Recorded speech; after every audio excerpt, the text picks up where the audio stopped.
Hello বন্ধুরা, আমি আপনাদের দেখাবো মিষ্টি কুমড়া আলু দিয়ে কীভাবে ভাজি করতে হয়। মিষ্টি কুমড়াগুলো আমি কেটে নিছি, আলু কেটে রাখছি টুকরো করে। এখন চুলার মধ্যে কড়াই বসাই দেব, দিয়ে দিচ্ছি। কড়াইটা একটু গরম হলে আমি তেলগুলো দিয়ে দিচ্ছি। তেলগুলো গরম হয়ে যাচ্ছে। এখন আমি এখানে আলুগুলো ভেজে ফেলবো, তাই আলুগুলো দিয়ে দিচ্ছি। আলুগুলো দেওয়া হয়ে গেল, একটু নাড়াচাড়া করতেছি। আমি একটু হলুদ দিয়ে দেবো এখানে,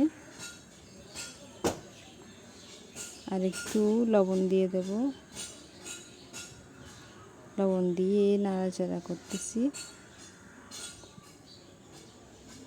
হয়ে গেল, এগুলো হালকা সিদ্ধ হয়ে যাচ্ছে,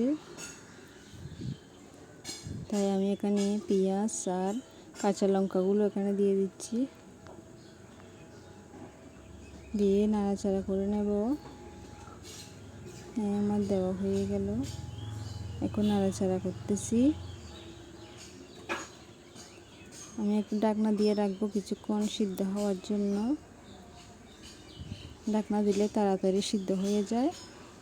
আলুগুলা আমি ঢাকনা দিয়ে রাখছি। এখন আমি দেখব সিদ্ধ হয়েছে কিনা। দেখেন সিদ্ধ হয়ে গেছে আলুগুলা। এখন আমি মিষ্টি কুমড়াগুলো এর মধ্যে দিয়ে দেব। মিষ্টি কুমড়াগুলো আমি এখানে দিয়ে দিচ্ছি। দেখেন মিষ্টি কুমড়াগুলো আগে দিয়ে একটু তাড়াতাড়ি সিদ্ধ হয়ে যায়, এই জন্য একসাথে দেওয়া হয় না, আলাদা করে দিচ্ছি।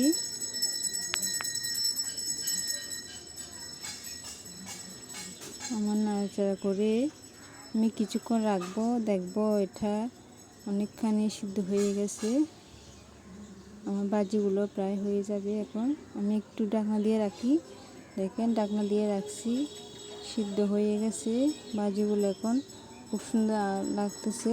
আমি এর মধ্যে ধনেপাতা